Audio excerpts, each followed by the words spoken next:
My name is Joe Lauer and I'm with the University of Wisconsin in the Agronomy Department. And today what I wanted to do is talk a little bit about the influence of row spacing and plant population on corn yield. Behind me I have a demo area looking at 15 and 30 inch row spacings at 30,000 and 45,000 plants per acre.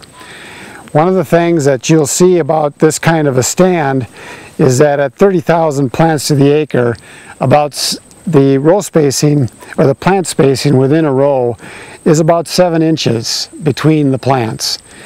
And the size ears that you see are typically right here. These are what I would call pretty good ears. There's usually you want to have about a 1/2 inch to 3/4 of an inch nose back on it, and these ears are certainly fitting that bill for this particular year.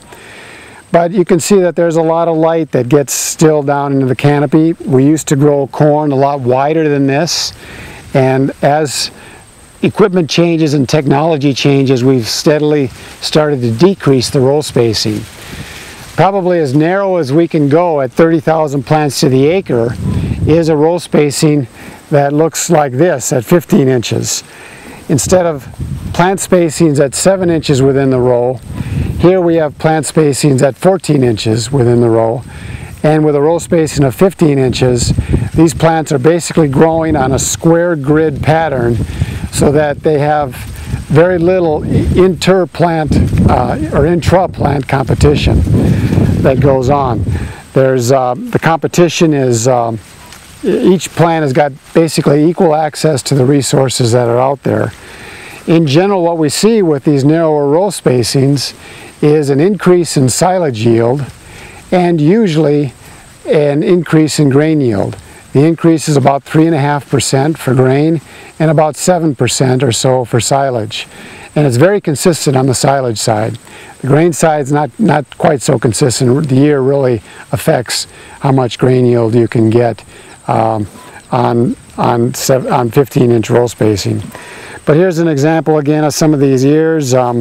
One ear is kind of small there, but again, very good, nice size ears, and again, just good development. And but one of the troubles with this is that you need oftentimes specialized equipment to be able to get your equipment, especially tires, to get your equipment through the field. I'm not so sure 15 inches is the way to go. I think I would prefer 20 inches. But the idea is to get this equidistant spacing between the plants within the field. One of the changes that's been going on with corn production has been the tolerance of many of our modern hybrids to higher and higher plant populations.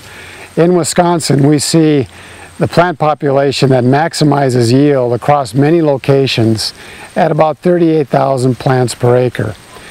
If you want to look at the economic optimum, though, that number is usually lower than the plant population that produces maximum yield, and that number comes in at about 34 to 35,000 plants per acre. But the point is that the optimum plant population has been increasing over time. And here is a field, or here's a plot that has 30 inch row spacing and 45,000 plants per acre. And you can see how small these ears are, as well as how much noseback or tip dieback has occurred on those ears. They're a lot smaller than the ears we just previously saw, but there's a lot more of them. So the yield is probably going to be very similar between 45 and 30,000 plants to the acre. But in general, over time, we steadily increase the number of plants that are out there per acre. One of the real troubles though with this is that when we had 30,000 plants at 30 inches and 7 inches between the plants, now we've got the plants so closely packed that we're now at about somewhere between 4 and 5 inches between the plants. And as this plant spacing becomes tighter and tighter, the stalks change and they become narrower, and you have increased lodging potential that can occur. So at some point at 30 inch row spacing, we're going to reach an upper limit, if you will, of how close we can really put these plants as we try to increase plant population and take advantage of some of the better performance. One of the ways to do this is to go to 15-inch or narrower row spacing at these high plant populations. Here's a plot at 15-inch row spacing and 45,000 plants to the acre.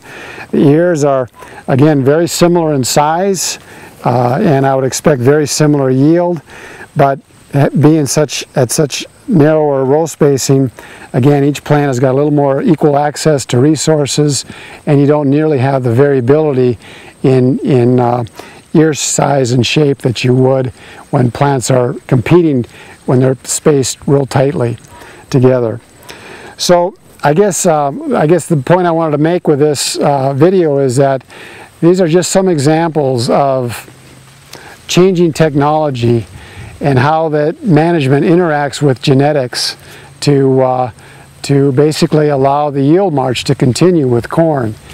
Certainly we have better hybrids and more tolerant hybrids today than we did 20 years ago, but what goes hand in hand with this is also the narrower row spacing, the equipment changes that go on to allow us to be able to keep moving forward the corn yield levels that we enjoy.